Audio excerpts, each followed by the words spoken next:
Hi, you're listening to the Business Essentials Daily Summer Series, the best episodes of 2022. Today's episode is brought to you by Mazars. SoundCartel. Which industries demonstrate best practice resilience? Well, there's frontline workers, first responders, military personnel. So how best then to bring this kind of resilience training into the workplace? From SoundCartel, I'm Nicole Goodman, and this is Business Essentials Daily.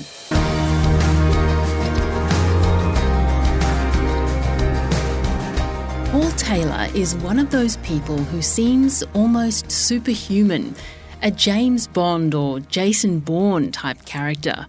He's a former Airborne Anti-submarine Warfare Officer in the Royal Navy, who's had intense military combat survival and resistance to interrogation training. A former boxer and Australian fitness industry presenter of the year, he's the founder of MindBodyBrain Performance Institute, and he's now completing a PhD in applied psychology.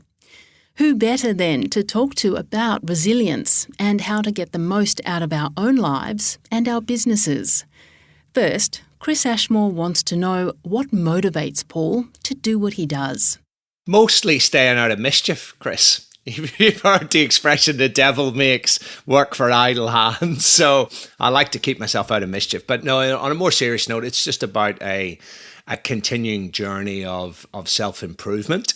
And I think the quote that springs to mind that kind of drives me on is from Marcus Aurelius, the Roman emperor and Stoic philosopher, who said, "Memento mori," Marcus. He said it to himself. He said, remember that you will die and that you can die at any point. So he said, do that not to be morose, but to remember that life's a precious gift and you should use that knowledge, memento mori, to judge your behaviors and your actions that day. So it's basically, you get one shot, you got to pack in as much as possible. And it's an enjoyable journey. So, indeed. Now, no doubt for you, resilience is important to achieve the things that you've done. Whether it's in the military or in business, how do you suggest we become more resilient? Yeah, well, if you look at some of the research, there's really quite interesting stuff, right? There's lots of good positive psychology stuff about dealing with negative emotions, and that's really important. But in addition to this, there's really good evidence that you can inoculate yourself against stress. This whole idea of stress inoculation training is very much a theme in the military, and it's something I'm a big fan of and I'm looking into in my PhD. And there's actually good research from both animal studies and human studies that early exposure to stress along with a nurturing environment makes that animal or that child more resilient as an adult. So a lot of it is done in the formative years, which is why I'm so really passionate about kids. But there's evidence that we can train our stress response system at any time. So it's really, if you've got kids, it's about giving them that balance of a nurturing environment, but a challenging environment that gets them out of their comfort zone. And if you're an adult, it's really about consistently challenging yourself and then recovering effectively and having a bit of self-compassion. I think that's how that translates into when we're adults. Can you give an example? Sure. I mean, these can be challenges that just get you out of your comfort zone. Anything that gets you out of your comfort zone, whether it's physical or mental, actually creates adaptive responses. And I actually think we have the capacity to go way beyond resilience to the point where we become stress adapted, right? Where we're better because of exposure. So if you think, just for your listeners, think of your biggest achievement in your life. I guarantee you 9 times out of 10, it involves stress and being out of your comfort zone.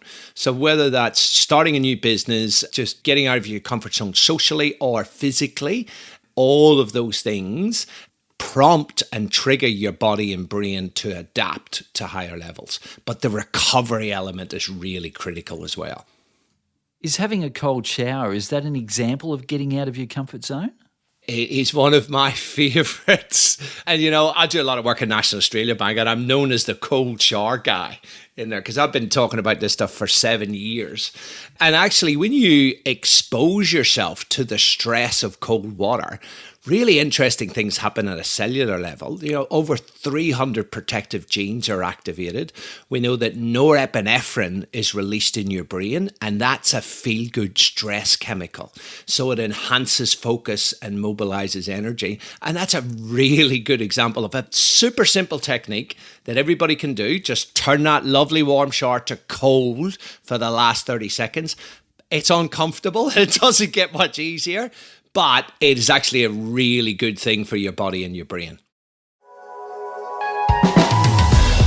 Mazars have been a long-time supporter of SoundCartel, and now they're helping us bring you this podcast. To find out how Mazars can support your business, visit mazars.com.au.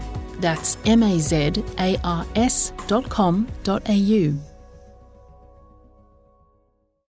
How does physical exercise help with the performance of the brain? Exercise controls gene expression, right? So every time you exercise, there's what we call 3 waves of gene expression, and it's all initiated by these stress response genes. Exercise is good for you because it's a stressor, and your body releases these magical genes called heat shock proteins that protect your cells against damage, but then they trigger another wave of gene expression called metabolic priority genes. These are genes that just make your whole ecosystem of cells in your body and your brain function better. And then your mitochondria, they're like the batteries of your cells, they also improve, right? And then independent of that, exercise actually increases blood flow and oxygen to the brain, which is really, really important for a good function. It's like a car, you need fuel, right? And then the other thing is that exercise is really good for enhancing your mood. Actually, in the vast majority of cases, it's better than antidepressant drugs because it releases a whole host of positive mood chemicals. Endorphins, most people have heard of, but most people won't have heard of endocannabinoids that are released during exercise. They're feel-good chemicals. And then, really critically, serotonin, dopamine, and noradrenaline or norepinephrine are also released in your brain. And they're really important mood-enhancing chemicals. So, look, in summary, there's all these mood-enhancing chemicals and then massive widespread changes in gene expression that just make your brain function better. What else can we do to help enhance the performance of the body and the brain? Yeah, look, another really important thing, and I touched on it earlier, is really about recovery, and particularly for business owners. I mean, I'm a small business owner. I know that the stress that it can induce. It's really important that you recover effectively after a hard day and during the day, right? And by recovery, I'm not saying put your feet up, crack open a 6-pack of beers or a bottle of wine and watch Netflix.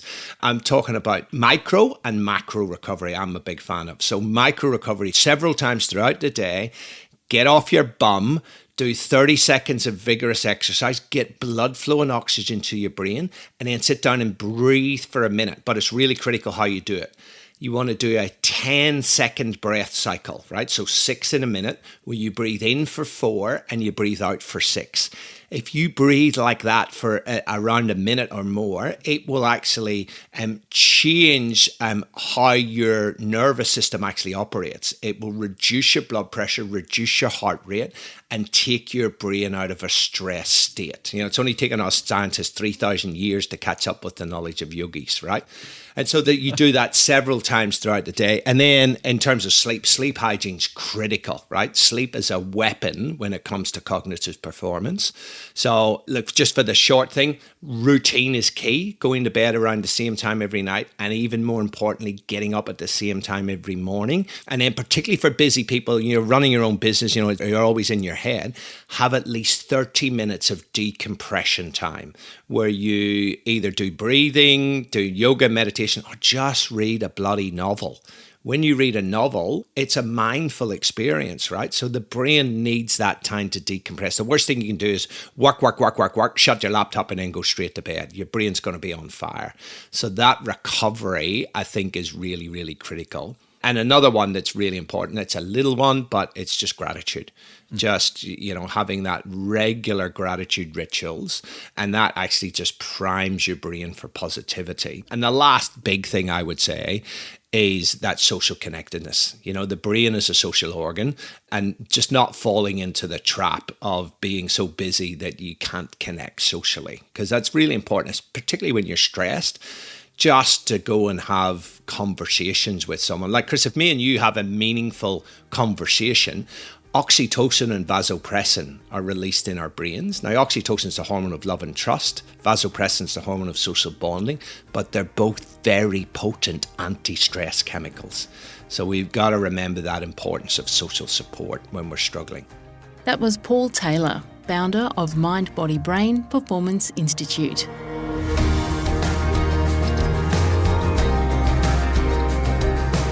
This episode of Business Essentials Daily is produced by the team at SoundCartel.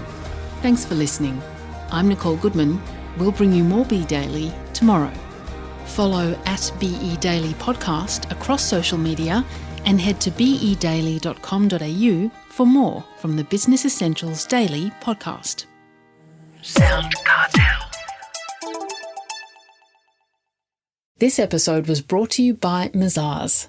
To find out more, visit mazars.com.au. That's mazars.com.au.